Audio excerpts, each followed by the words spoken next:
Hello, all my crafty people. It is time for a new project.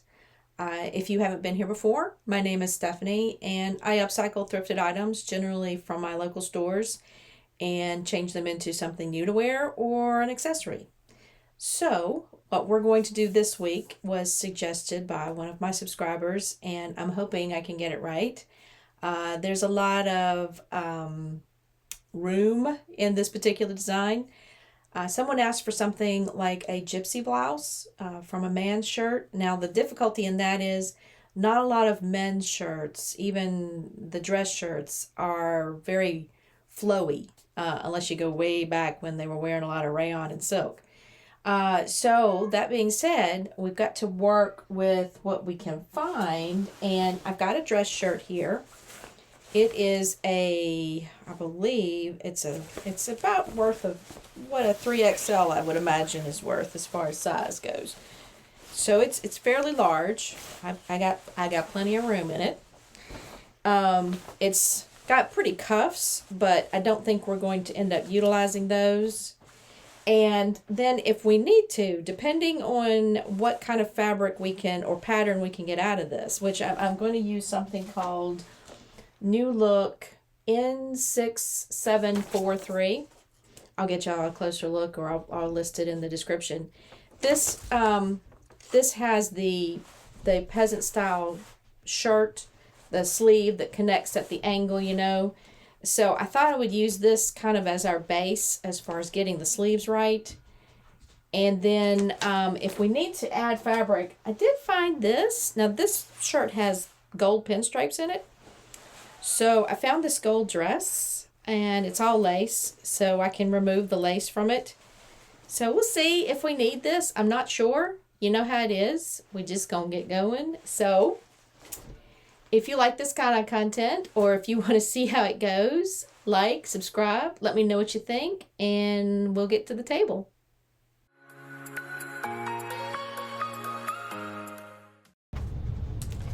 Okay, everybody. I have rough cut these out. In other words, I haven't cut the lines out. Generally, what I would do at this point is I would trace it. But this particular sleeve is wider than the paper I have to trace on. And I'm not keen on making all kinds of little taped connections and everything like that. This was a 99-cent pattern on sale. I am more than happy to cut it off or to cut it up. And I don't think I'm going to use it for anything else but myself, so I should be fine with that. I did go ahead and iron it a little bit just to get some of the creases out of it. But I'm going to cut it at the full length as opposed to any of the shortened lengths, and then I can make the decision as to whether or not I want to use that full length in the sleeve. It can be 3/4 or full length, so no big deal. I just came up against a little snag and decided we're just gonna cut the pattern. Okay, now comes the fun part. We're gonna cut the shirt apart, and we're gonna do our usual. We're going to cut up the side seams and cut around the sleeve. I am not cutting the sleeves apart yet because I'm going to make some decisions on those before I just hack away. But we will go ahead and take them off of the shirt.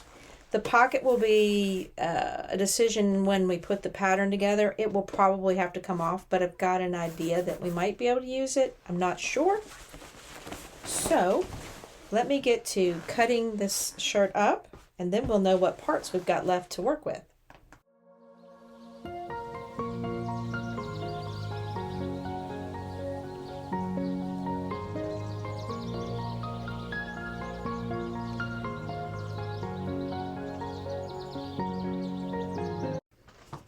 Well, we got our pocket removed. So now we're going to put the front on. Again, this is folded in half along the button placket. And the biggest concern you have for something like this, if you want to keep your natural hem, the one that you've already got, that is, I don't know how natural it is, you want to make sure that this corner meets that hem, and it does the same on the other side. That way this seam will be the same on both sides. That's the most important seam as far as your side seam matching. And it really doesn't matter if you wanted to give extra room in the front, like some of us that have you know, heavier girls on the front, you could push this back and give it a little more space in the front. That wouldn't be a problem at all because there's nothing dependent upon this front neckline. It's going to be the same, or it's going to gather no matter what. So I'm using my buttons as the center of my fold, which would again be the placket. It's giving it a little extra room, which is fine because, you know, what we just discussed. So I'm going to pin this down and cut this out, and I'm going to do the exact same thing on the back of the shirt, using the middle of it as the fold, and then we will work on those sleeves.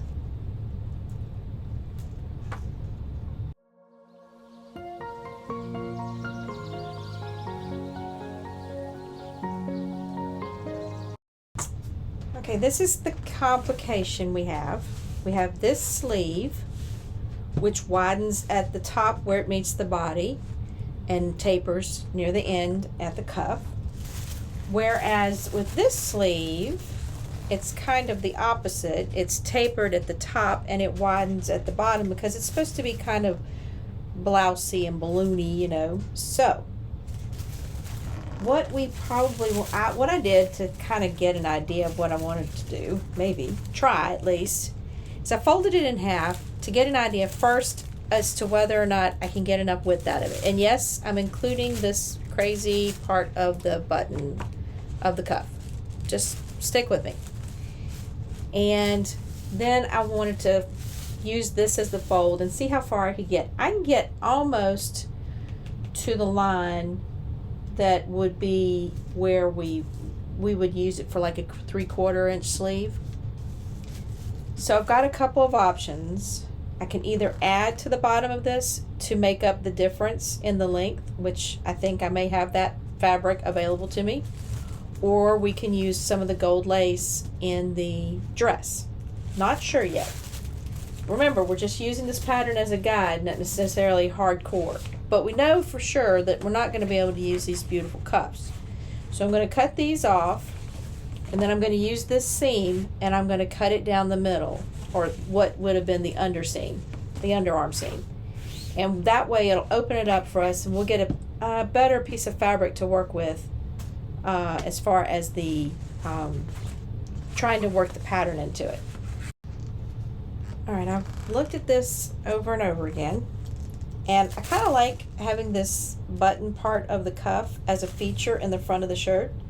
So that's why I've placed it on the front side. The front side's always the one with the single, well, in my experience, the single notch as opposed to the double notch. So I think I could cut it like this, but then you can see that we're short quite a bit down here at the bottom. And even if I don't want it to be a super long sleeve, or if I want the bottom to be fringed, I gotta have something to do that fringe with.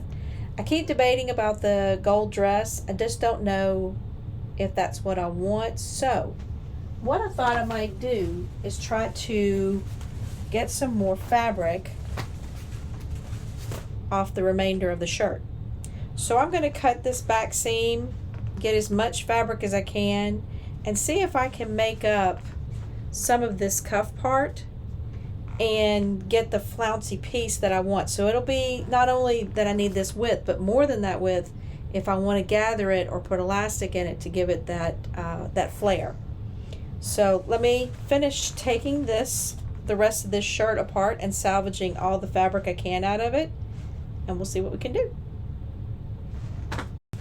All right, this is the back of the shirt, what was left of it. It goes down, obviously, where we cut out the center for the back of our shirt. And between these cut marks and the edge, there's about 9.5 inches. And I think we need probably close to maybe 5 or 6 inches to add to the end down here to get the length we want. So I'm going to cut this, I'm going to fold it in half, matching up my stripes, of course. And I'm going to cut this first, obviously this way, straighten this up, and then I'm going to cut down the center to make these two pieces even, and they'll become, oops, chicken alarm, they'll become the additional piece that we're going to add to the bottom to make the sleeve long enough.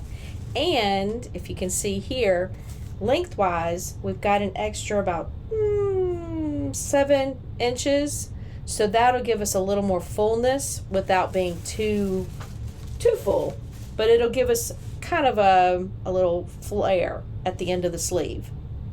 And I thought, if we're still a little short, I have these gold lace pieces that I bought a while back for my Mardi Gras jacket, and this one's 1 inch wide and this one's 3/4 of an inch. So if we need to add a little fringe to the end of the sleeve to give it even more length, then we've got that option as well. So let me cut this up, and then we'll cut the sleeve out and add this to it. All right, you can see that we've got this part down here that we're not going to need. So we're going to go ahead and take our pins out. And I did have these pinned right sides together. You want to make sure that they match. I wanted both of the little cuff buttons to be on the front, so they're right sides together. But now what we need to do is we need to straighten this up. So we're going to take our good old handy dandy rotary cutter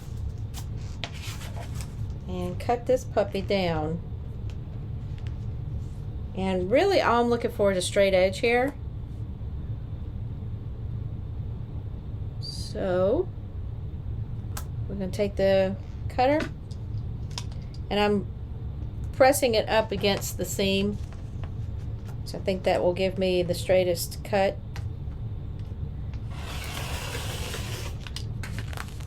All right, now we've got our somewhat sleeve, but we need some more fabric, and that's where the pieces come in that we cut here or somewhere. Oh no, they're over here. Tell you, all this fabric starts to look alike. So you see how much wider it is than the end of the thing. So we're going to get a little bit of scrunch out of it, not a whole lot, but it'll give us a little bit of a flare at the bottom. Now if I wanted to add more pieces of fabric to this, I could get more flare out of it, but again, I'm not really looking for big fluffy flare. Flouncy, not flare. Well, the first thing we need to do is run a gathering stitch. Now I had someone recommend doing a zigzag over dental floss, and I did try it and it works great. The only problem I have with it on this particular issue or fabric is it's real thin, and it's hard to keep it taut with that process, but it is a wonderful idea, and yes, it does work. But I would use it on like a heavier fabric, maybe even, I don't know, it might even work on a stretch fabric if you would gather on a stretch fabric without a serger. But for this particular one, I'm doing a traditional, 3.5 millimeter stitch to give me a basting stitch or a gathering stitch.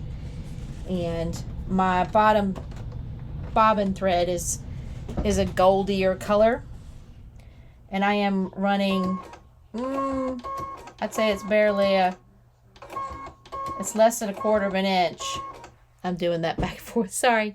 Less than 1/4 of an inch. I'm running it right up against my foot with my needle all the way to the right. So I'm just trying to get a nice narrow narrow stitch, because I want to make these seams pretty narrow and salvage as much fabric as I can. So let me get y'all in, and then y'all can watch me do this real fast.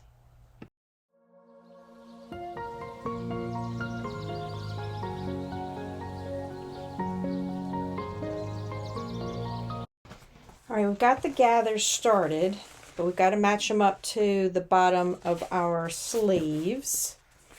And I forgot to tell you, before I gathered this, I did fold it in half and find the center point, and I marked it with a little bit of blue marker. You probably can't see it, but that's the center point.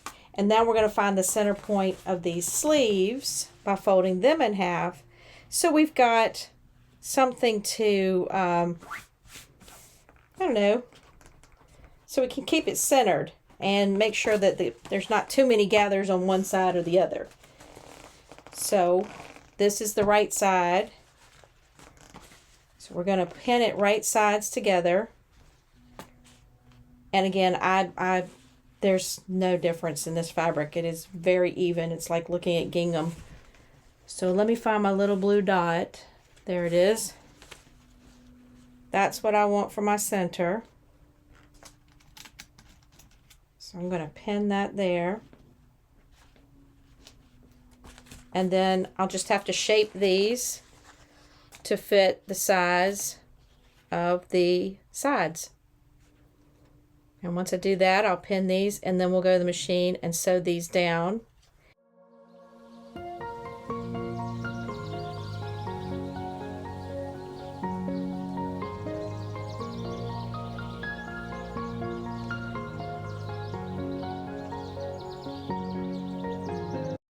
All right, I sewed this, it's a little less than 1/2 inch.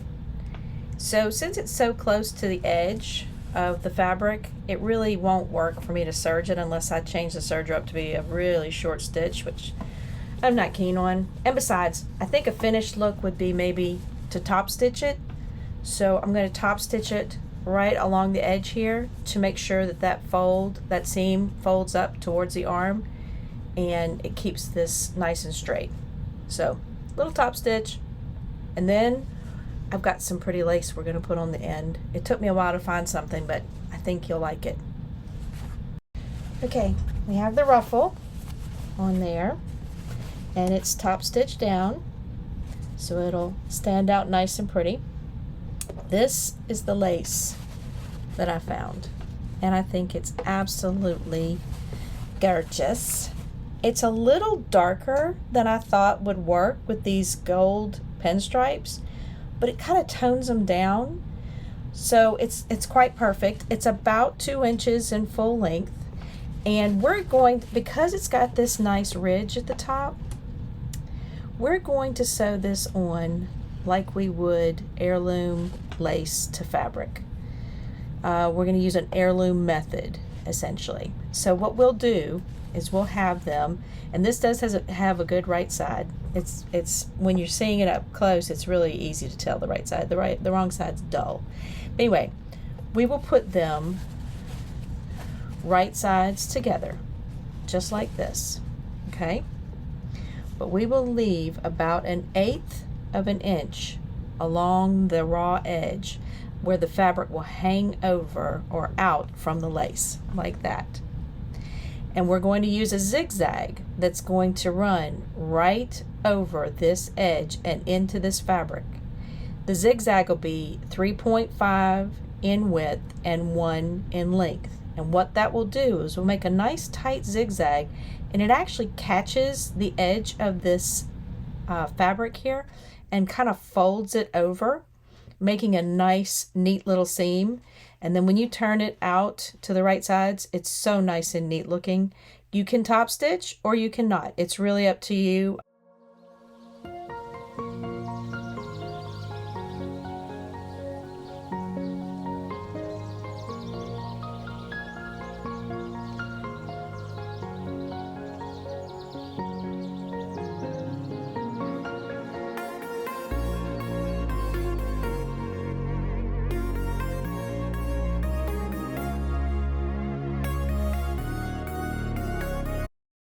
All right, we have our sleeves done.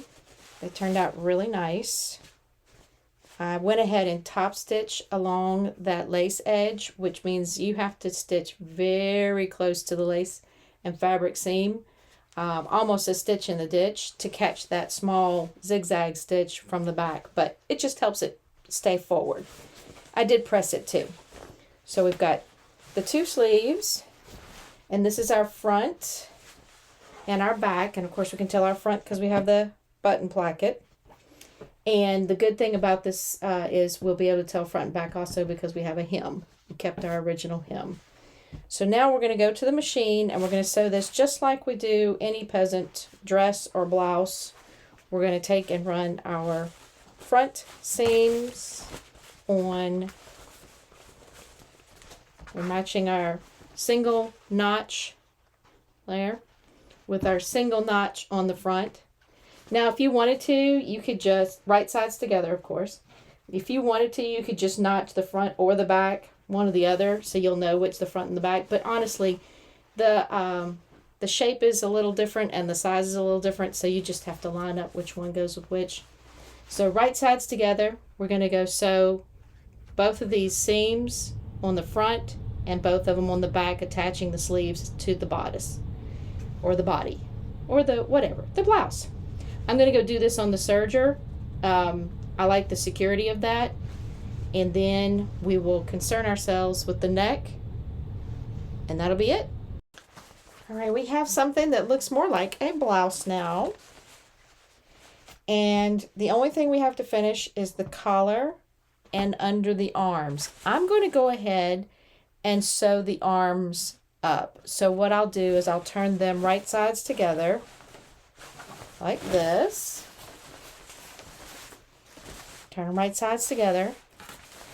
And I will sew this entire seam all at once from the bottom of the hem to the hem of, or the lace in the arm. So I'm going to go up and over all of that. And I'm going to do it with the serger because I like that look as well.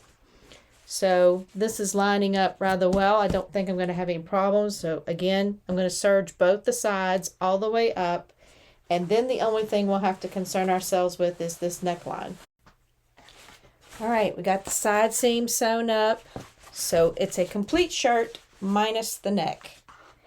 And I've debated on the neck, and I've decided I'm going to go with my traditional process of good old bias tape. This will create a 1/4 inch casing to do around the neck. If I was doing it the way the pattern wanted me to, I would be gathering the entire neck and then putting a casing over it. But it's all doing the same thing. It's gathering the neck. It's just the finished look that I don't need. I don't want. I want it just to be gathered. Okay, we're going to start our bias tape in the back of the shirt. Back center's fine. I might cut off this piece right here that's just, it's got a little too much ridge. It's where it's joined, and I don't need that in this spot because it's a little bulky. So, anyway, what we're going to do is we're going to open our bias tape up from one side, and we're going to put it up against the right side of our fabric, okay? And we're going to sew in that little crease line from the fold all the way around. Now I like to start like this and then overlap mine from the other side. I'll see if I can show you all the end how I do it. But I'm going to start about a 1/2 inch in from the end of this bias tape and again go all the way around. The beauty of bias tape, so see I'm going to start right here, is that it is on the bias so it folds and it works into this curve of this neck really well. Not that it's got a huge curve, but if it did, it would work into it really well. Once we finish sewing down that fold line, we will turn it over and it will encase the seam of the neckline as well as create a casing for our 1/4 inch elastic.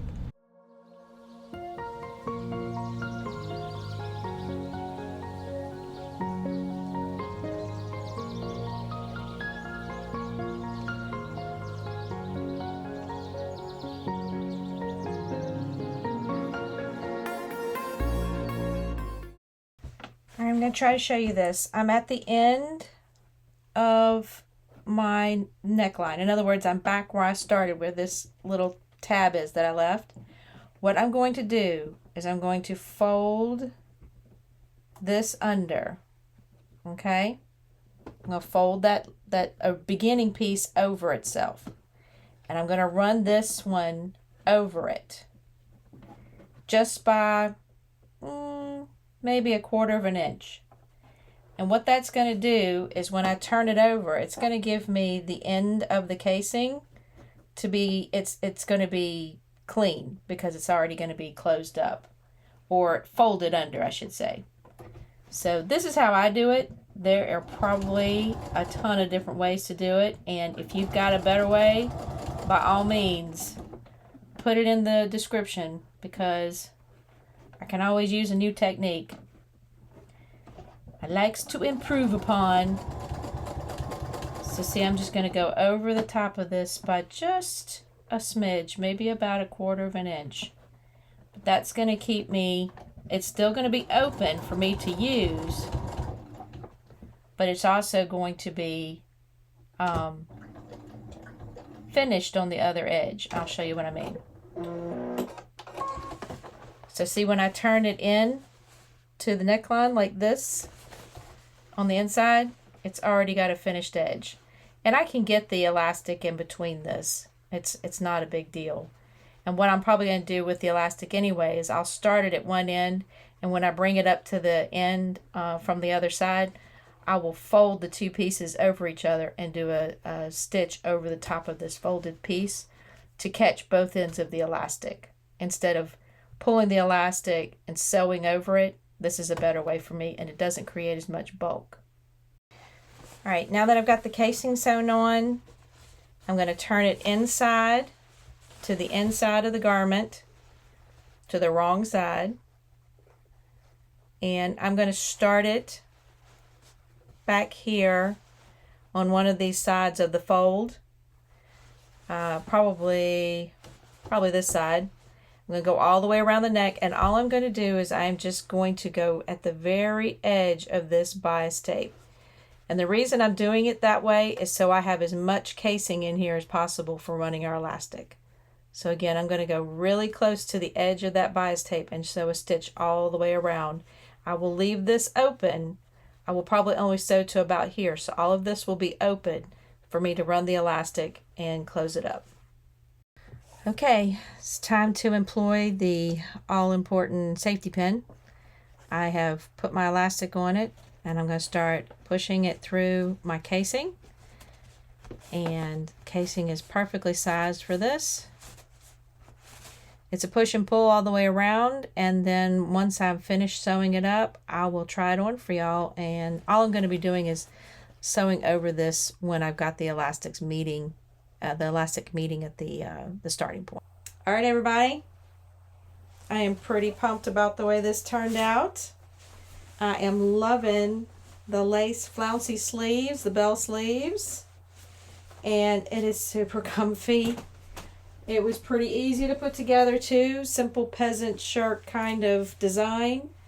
I think it's a little more gypsy with the bell sleeves. So anyway, I hope you enjoyed it, and I hope you get to do your own project, and let me know how that comes out. If you like this kind of content, like, subscribe, let me know what you think, and I will catch y'all on the flip side of our next project.